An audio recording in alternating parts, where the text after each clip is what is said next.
Hari ini, saya nak membicarakan satu topik yang bertajuk membuat keputusan pengguna. Seperti yang kita tahu, pengguna itu adalah kita sendiri. Kita membuat keputusan bahawa kita perlu tak membeli mahupun keperluan atau kehendak. Jadi, dekat sini ada 3 benda penting tau.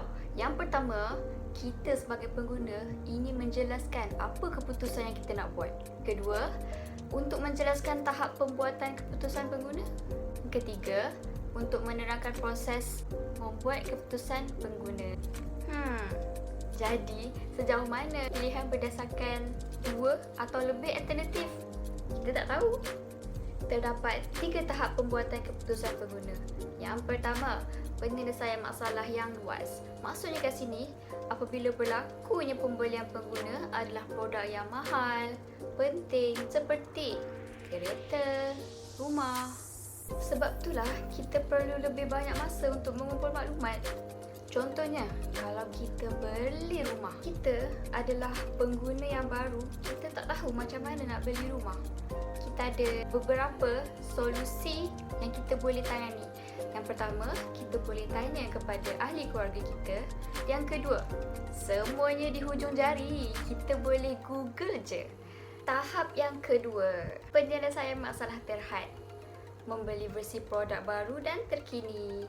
Maksudnya, lebih sedikit masa yang diperlukan kerana pengguna mempunyai senarai produk yang dirasakan berdasarkan pengalaman pembelian mereka lalu dalam kategori produk yang sama.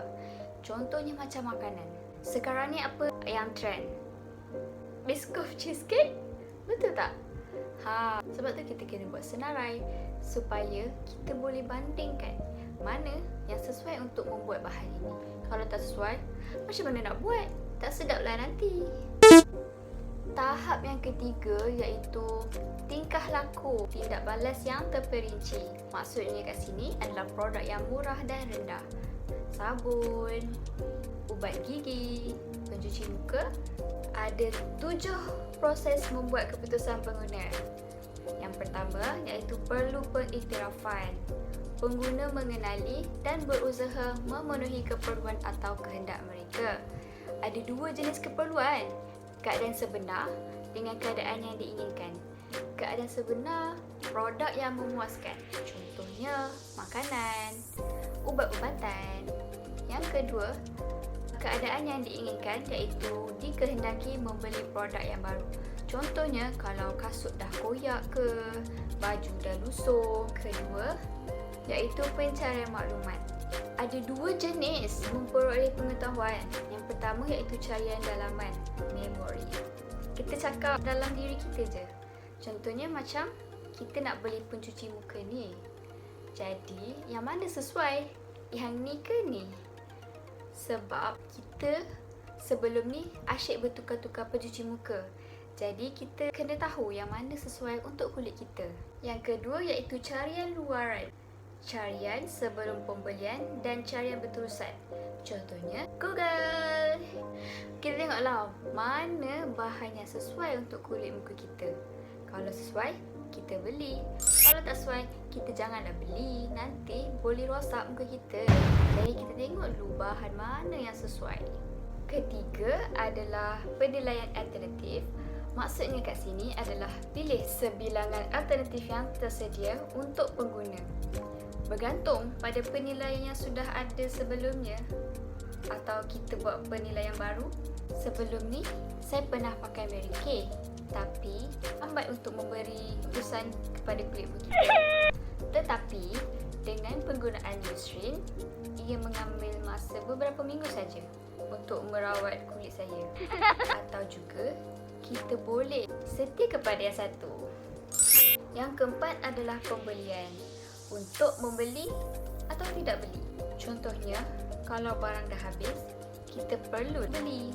Kalau barang tak habis, kita guna sampai habis supaya untuk elakkan pembaziran. Yang kedua, iaitu bila hendak membeli.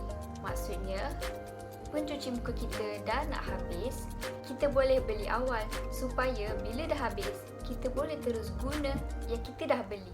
Yang ketiga iaitu jenis dan jenama produk yang hendak dibeli. Sebagai contoh, Mary Kay dengan Eucerin. Yang seterusnya iaitu tempat membeli.